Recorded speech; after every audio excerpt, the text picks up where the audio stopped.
Hello, Copic in the Craft Room fans. Michelle Houghton here. We are going to create, or I am going to create some Copic backgrounds today, and I'm using some brand new Dare to Be Artsy stencils. This is part of a new line that is coming out for Creativation this year. So they have a whole new kind of area that they're expanding into. These are two of the stencils, flowers, and this kind of angular one.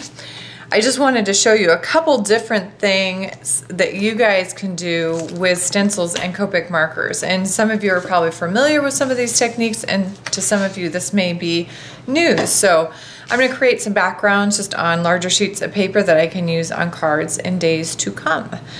I'm going to do some pinks, or in Copic terms, RVs, red violets, and then I'm going to do some blue greens, my BGs, flowers, and squares.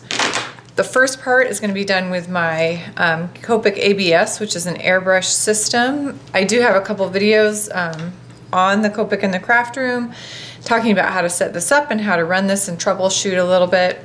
If you've got more questions, always ask, and I am happy to answer. We can always go over the basics once again. So I'm going to just get going. I am going to get ink on my hands today. You could stick these down with a little bit of removable adhesive. I'm going to just hold them, but I am going to get inky, so just be aware. So pretty simple stuff here. I'm going to put that stencil on top of my Copic paper. I'm using Express It blending card today. And then I've plugged in a BG53, and I've plugged the chisel nib in, made sure it's lined up, and then I'm airbrushing, going nice and even, straight across. Now I've switched over to the BG57. Now that particular marker, I have a Sketch Fine nib in the chisel end. So I'm using the brush nib with the airbrush. So as you get closer to this particular portion, you're going to see that it's actually very splattered. And that is how that brush nib will work. Pretty easy. It took me a total of about 3 or 4 minutes.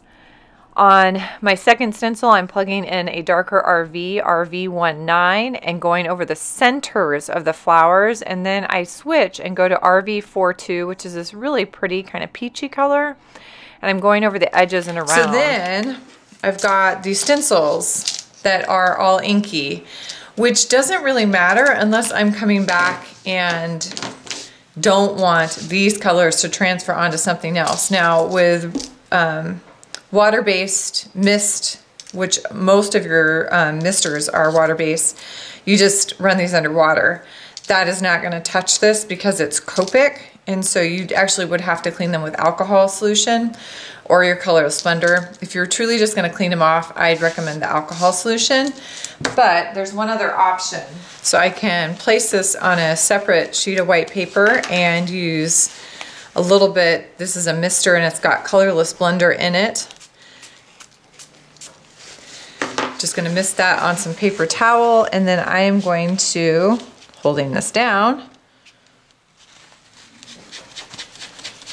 push that off the stencil and onto the paper. My fingers have gotten sticky because they're inky.